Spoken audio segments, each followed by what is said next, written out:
देवानुतं शिरसा नमामि महागणपतिं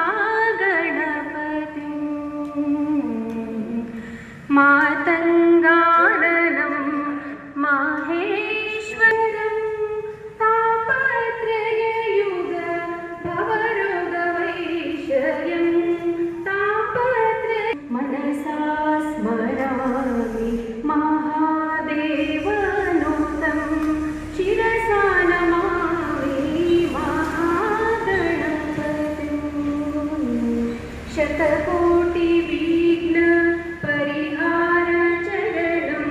सान्त्यादि सर्वकल्याणं